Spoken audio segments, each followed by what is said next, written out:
Yes, Lord, for you are great. Great are you, Lord. Sing great. Great are you, Lord. We declare His greatness. Hallelujah. Great are you, Lord. We sing great. Great are you, Lord. It's your breath. It's your breath in our lungs. So we pour out our praise. We pour out our praise. It's your breath in our lungs. So we pour out our praise to you only. Great are you, Lord. Jesus, great are you, Lord. Great are you, Lord. We sing, you give life. Thank you, God. Give life. You are love. You bring light to the darkness. You gave hope. You restore every heart that is broken. Great are you, Lord. It's your breath. It's your breath in our lungs. So we pour out our praise. We pour out our praise. It's your breath in our lungs. So we pour out our praise to you only. It's your breath in our lungs. So we pour out our praise. We pour out our praise. It's your breath in our lungs. So we pour out our praise to you only. To you only, Lord. Great are you, Lord. So you are great, for you are great. Great are you, Lord. And all the earth will shout your praise. Our hearts will cry, these bones will sing. Great are you, Lord. And all the earth will shout your praise. Our hearts will cry, these bones will sing. Great are you, Lord. Come on, sing all the earth. Come on, sing. All the earth will shout your praise. Our hearts will cry, these bones will sing. For you are great. Are you, Lord? All the earth, say, all the earth will shout your praise. Come on, pour out your praise to Him. This will sing. Great are you, Lord. It's your breath. It's your breath in our lungs. So we pour out our praise. We pour out our praise. Yes, your breath in our lungs. So we pour out our praise to you only. Come on, pour out our praise. Pour out your praise to the one and only God. So we pour out our praise.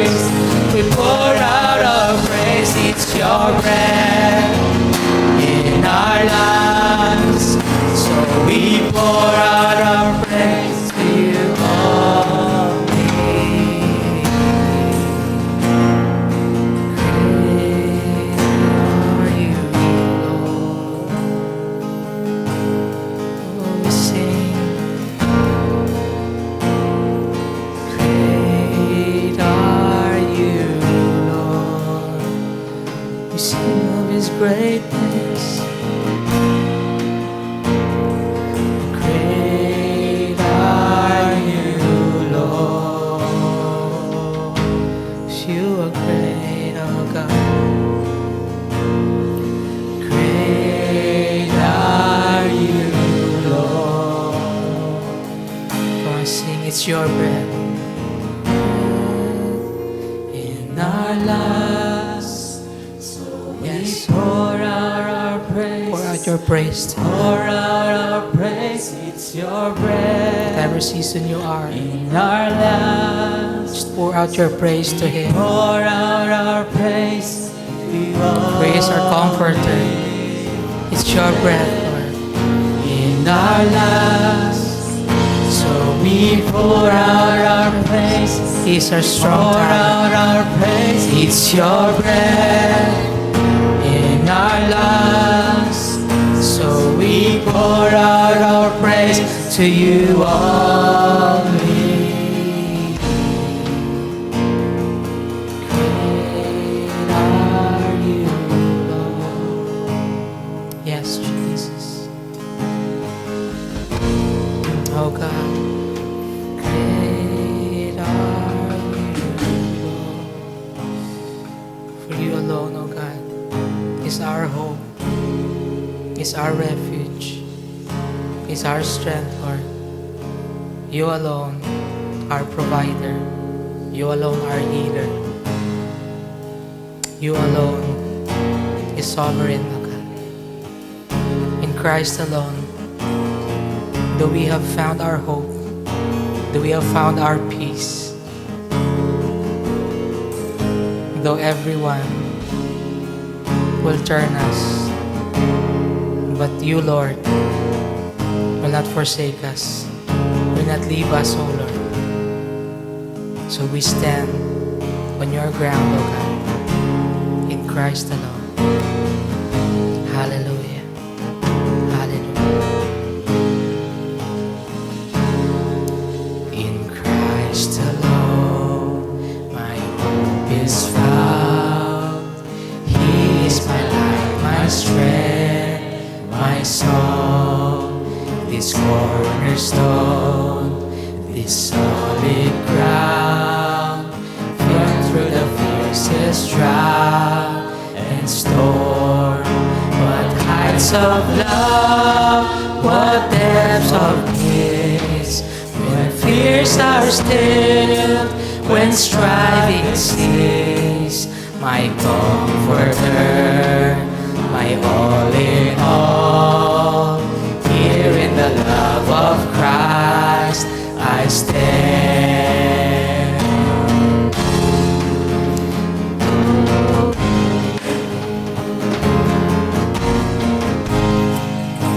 In Christ alone, who took on flesh, fullness of God in helpless pain, this gift of love and righteousness, scorned by the ones He came to save. Till on that cross, as Jesus died, the wrath of God was satisfied. For every sin on Him was laid. Here in the death of Christ I live. Yes, oh Jesus, in Christ alone we have our hope. Oh, Christ alone.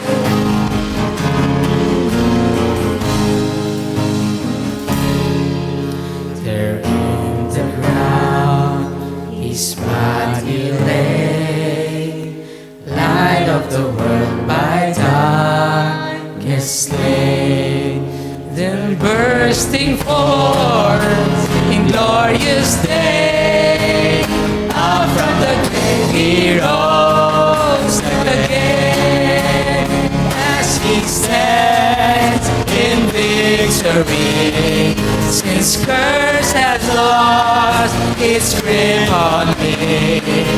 For I am His and He is mine, bought with the precious blood of Christ.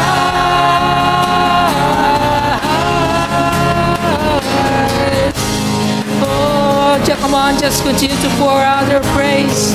Let's continue to speak to our Lord. Let's continue to be ministered by Him. And in Christ alone, we have our hope, we have our strength, we have our refuge. For He alone can rescue us from sin and shame. Oh Jesus, oh Jesus. Hallelujah.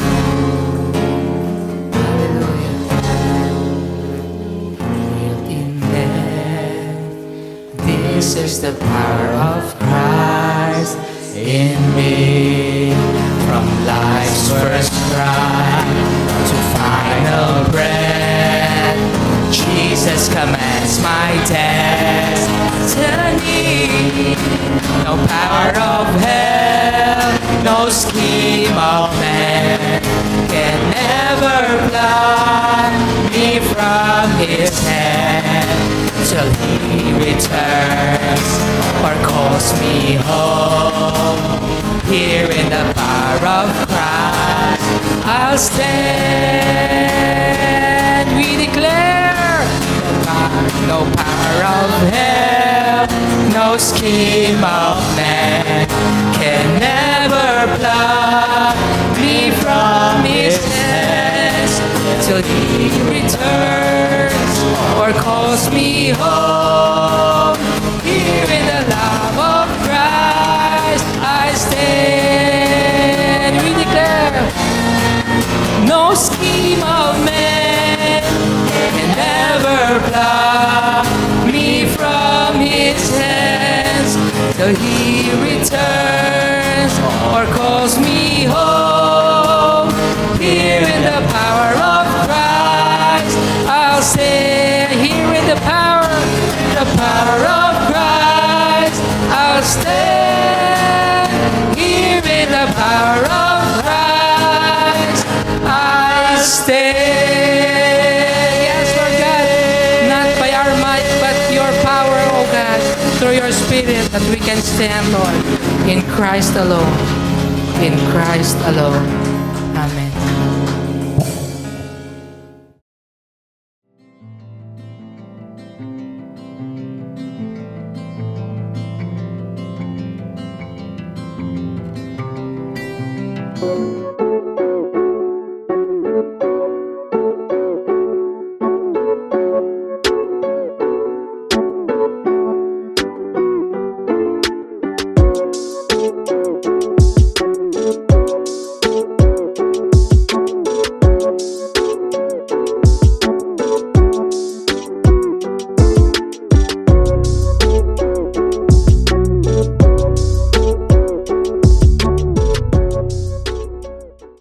Hello, Dai Marketplace friends and family. Welcome to our Thursday worship service.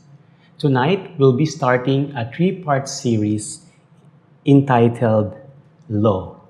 L for stands for Love Mercy, A for Act Justly, and W for Walk Humbly, taken from the book of Micah chapter 6 verses 8. The big idea of this series, if you take a look at the book of Micah, this is the time where leaders in Israel are corrupt. They are exploiting the poor. They are taking advantage of their position to manipulate other people, especially to the poor. And that situation, if you take a look at our situation now in our country, is also similar. We hear from a number of news corruption really experienced by our country. Those corruptions are initiated and also perpetrated by no less than our leaders. Those leaders should be the one to really take care of the general welfare of people, but unfortunately, in similar situation in the book of Micah, they are the ones who exploit the poor, the powerless, the voiceless, and the vulnerable.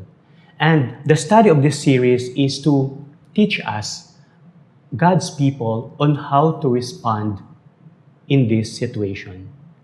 And tonight, we'll take a look at the second aspect of our law series. We'll start with letter A, act justly. Act justly by honoring God's order. But before we continue, I may invite everyone for a word of prayer. Dear Heavenly Father, we thank you once again for allowing us to gather online. And Lord, as we study your word, the book of Micah, chapter 6, verse 8, Lord, we pray that you will check our hearts, check our minds, O God, and help us to align our heart and minds into your will. And allow us, Father, to see the things that we want to see, O God, those blind spots within us, in order to respond as you want us to respond in our situation. This is our prayer and thanksgiving. In Jesus' name we pray. Amen and amen. If you have your Bible with you, or you can follow me as these verses are flashed on your screen in Micah chapter 6, verses 6 to 8. And I will read in English Standard Version. With what shall I come before the Lord and bow myself before God on high? Shall I come before him with burnt offerings, with calves a year old? Will the Lord be pleased with thousands of rams, with 10,000s of rivers of oil? Shall I give my firstborn for my transgression, the fruit of my body for the sin of my soul?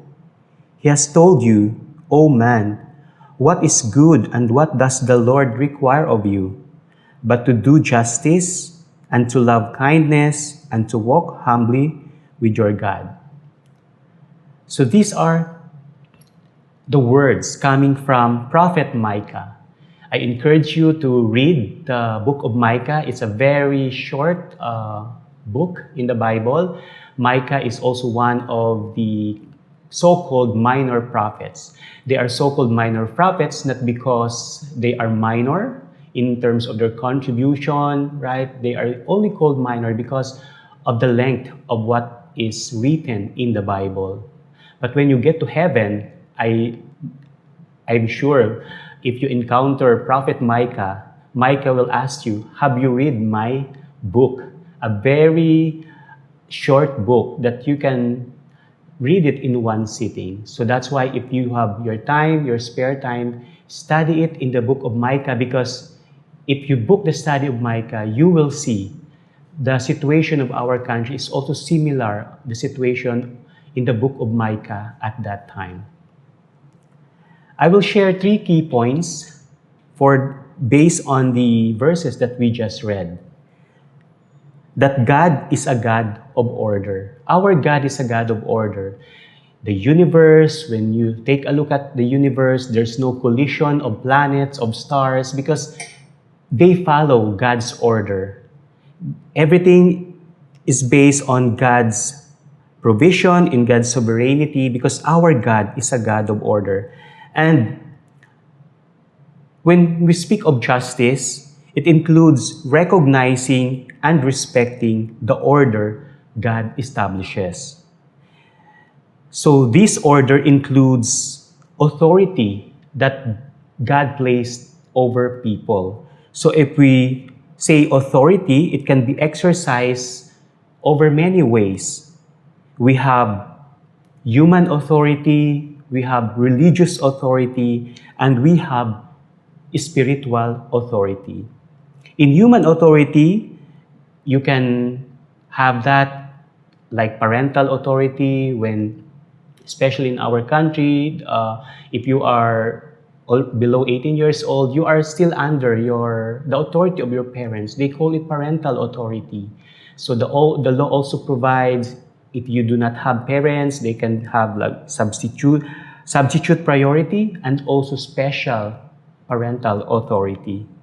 So, and also in human ways, also people exercise human authority, like the human authority exercised or exemplified by actors, actresses, film stars, right? So that's why you wonder, why are these famous singers, band singers, they're able to rally a number of people,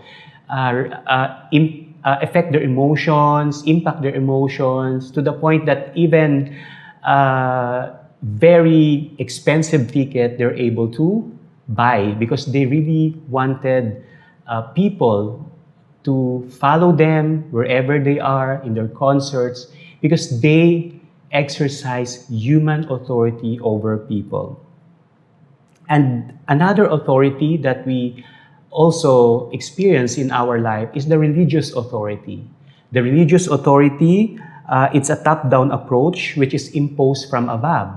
Like for example, other denominations, all the orders, all the teachings will come from the headquarters and it will be cascaded down to different churches along different locations. But here in Thy Marketplace, as a church, our religious authority is a bit different. We get our religious authority not from above or from any other churches, but we get our religious authority based or comes from God. It comes from God. And that's why I will shift to spiritual authority because I think that's a bit different because human authority and religious authority, oftentimes they are imposed upon people. But spiritual authority is from beneath. It's not imposed. It's not something imposed by your elders, by your leaders. Because spiritual authority, it should come from beneath. It should not be imposed through submission. Like in the case of apostles and elders in the early churches, they exercise spiritual authority. But spiritual authority is something that you cannot impose upon people. It's something that should initiate from people themselves. Like for example, for the accountability group leaders, we should not impose spiritual authority upon our AG mates, right? Because if our AG mates look upon us as a man of God, as a spiritual person, right, they will come to us. They will seek for guidance. They will seek for advice. They will ask for prayers if they see us as a spiritual person. Because spiritual authority is something that is not imposed, but something that is being sought based on the authority or spirituality of our leaders. Because nowadays, in the Bible, it says in 1 Corinthians chapter 4, verse 15, "For though you have countless guides in Christ, you do not have many fathers. For I became your father in Christ Jesus through the gospel." Nowadays, what our young people need are better role models to follow. It is our responsibility as an older brothers to be those role models as men with special or spiritual authority. I may ask you a question. If you are a leader, if you are a worker in this church, if you are an AG leader or a ministry head, do you recognize a spiritual authority over your life? Myself, I have an experience, right, that spiritual authority is not necessarily something that exercised by those who are perfect, that are blameless, because that is something that God commanded us to do. Remember, Jesus Christ, when He was growing up as a child, He submitted Himself to the spiritual authority, to the authority of His parents, Joseph and Mary. Joseph and Mary are not perfect. They are like us, human beings. They are not perfect. But God, in His infinite wisdom, submitted to the authority, to that authority, because God, our God, is a God of order. How about you, my friend, my brother and sisters? Do you recognize a spiritual authority, someone in the church where you look up to?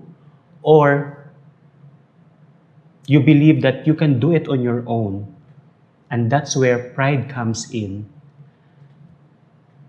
I have an experience in the past that I submitted myself to my leaders, especially in the church, who exercise spiritual authority over me.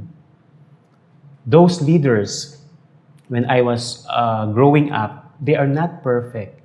They are far from being a role model. But God taught me that I place you beneath these people to learn obedience, to learn submission, despite they are not perfect people. Because that's where I can recognize God's authority through these people. And oftentimes, as Christians, as workers in Christ, we feel defeated, we feel weak, and we experience trouble because we do not recognize spiritual authority over us. We thought we are strong, we thought we are leaders, so we do not need spiritual authority over us. Can I ask you a question? When was the last time when you asked someone here in our church to pray for you? If that's a long ago, that's an indication that you have pride within you, right? As leaders, as ministers, we should mature enough to speak up. Whatever the things within our hearts, if it's an issue or anything, let's approach our leaders. If we believe that they are spiritual authority in our church, speak to them. Be honest to them so that they'll able, in the Bible it says, so that their burden will be a joy. So that's why these authority structures exist in our family, in our church, and even in society because our God is a God of order. Ignoring God's order leads to spiritual chaos. In Romans 13 verse 1, let every person be subject to the governing authorities, for there is no authority except from God, and those that exist have been instituted by God. These people, be it in our family, in church, or even in our community, all authorities are placed by God. The commandment of God is to submit to those authority because our God is a God of order.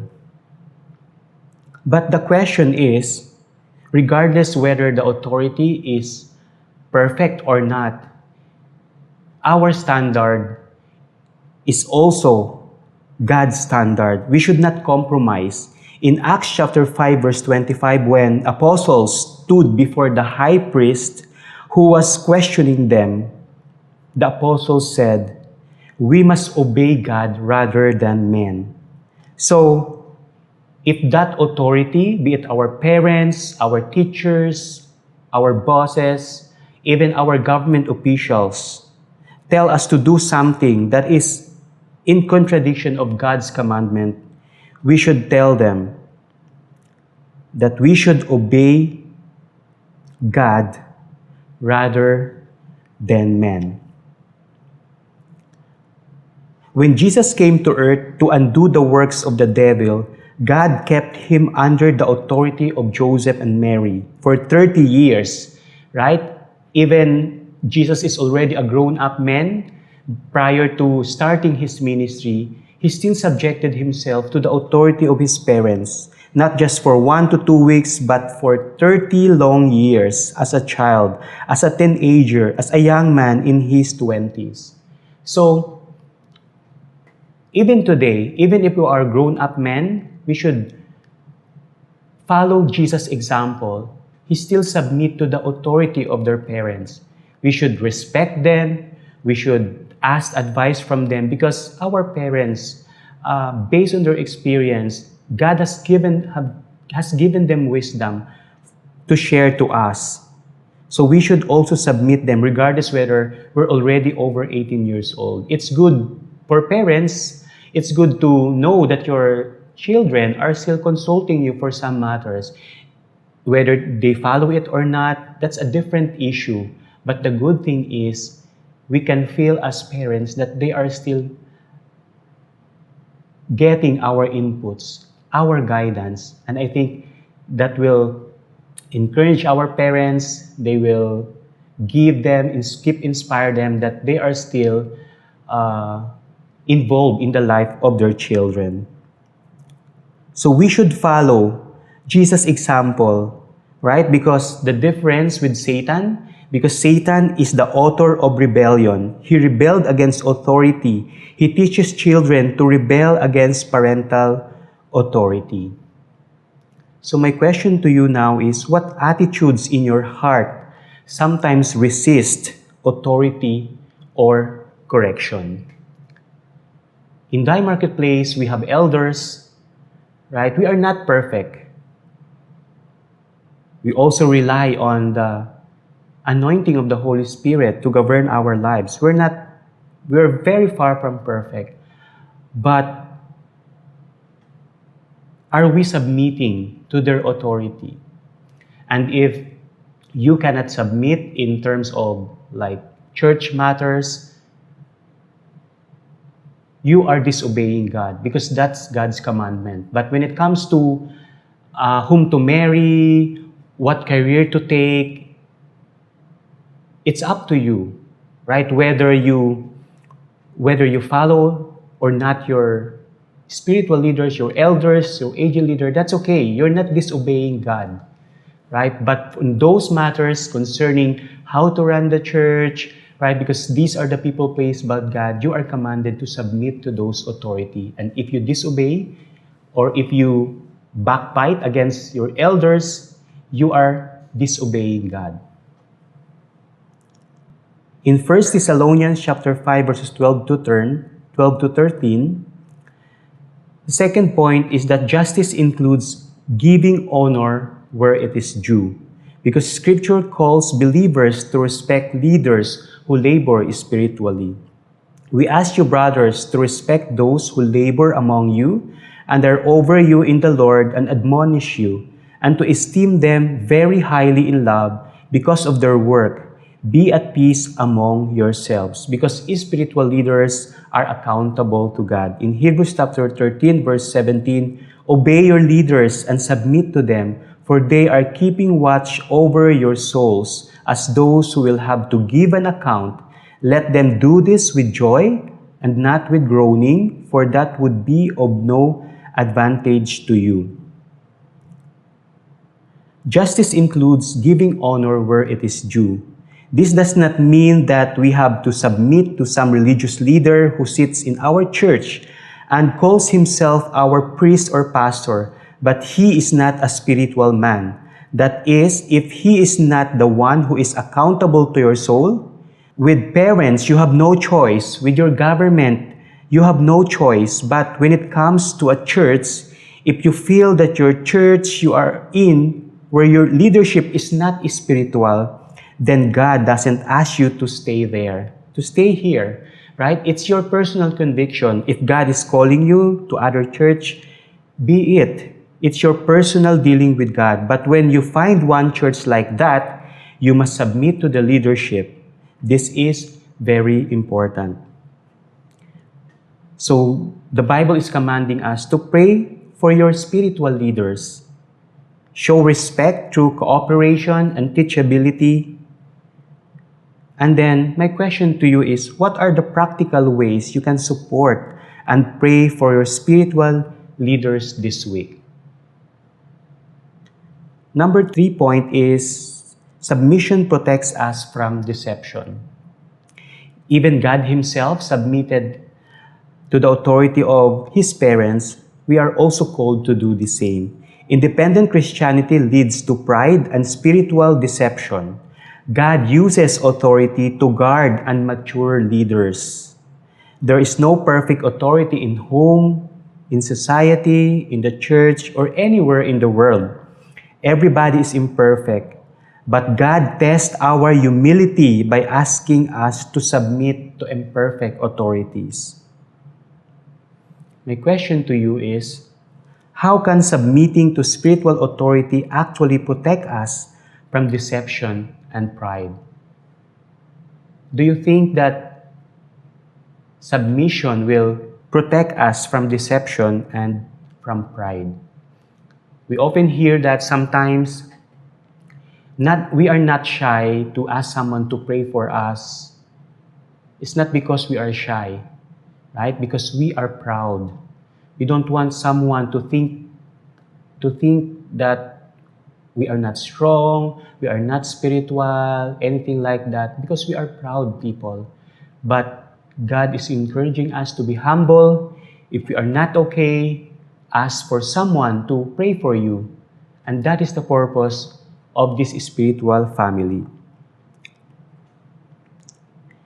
Brothers and sisters, the Lord has already shown us that what He requires of us.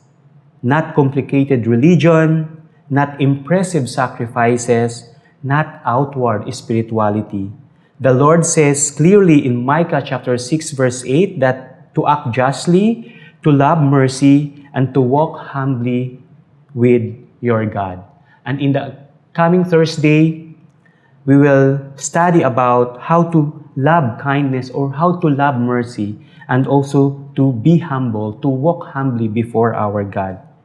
Today, we heard that acting justly includes honoring the order that God has established. And if we are honest, that is where many of us struggle. Our flesh doesn't like submission. Our flesh prefers independence. From the very beginning, rebellion was the spirit of Satan, but humility is the spirit of Christ. Look at the example of Jesus, the Son of God who created the universe, lived under the authority of earthly parents for 30 years, as we read in Luke chapter 2, verse 51. If the sinless Son of God could humble himself and submit, how much more should we? Perhaps the Holy Spirit is speaking to some of us today. Maybe there is a quiet rebellion in your heart toward your parents, toward a spiritual leader, or toward authority. God has placed in your life. God is not asking you today to become religious. He's asking you to become humble. Because humility is the doorway to grace. Scripture says in James chapter 4 verse 6, God resists the proud but gives grace to the humble. My prayer is that none of us will live today defending our pride. Instead, let us bow our hearts before God and say, Lord, remove rebellion from my heart. Teach me to walk humbly with you. Because when a person becomes truly humble before God, something beautiful happens.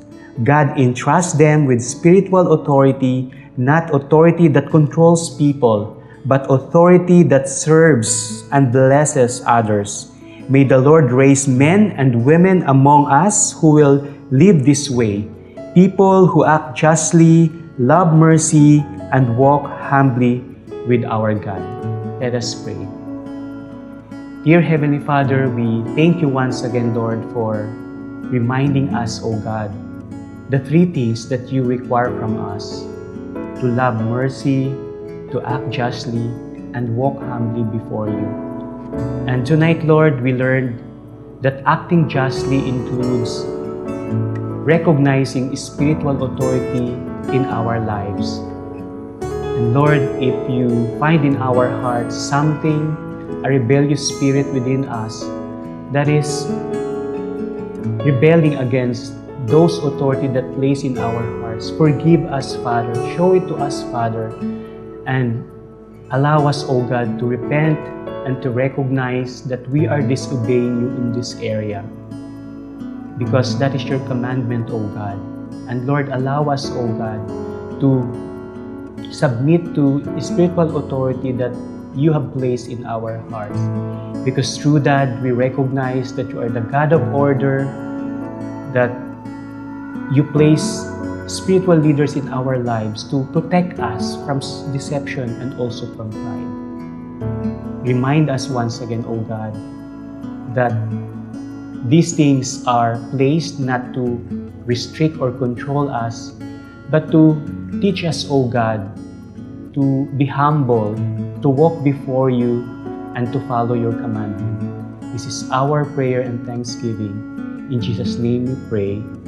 Amen and amen. Remember, my friend, my brothers and sisters, that you are loved, you are prayed for, and you are sent. God bless you.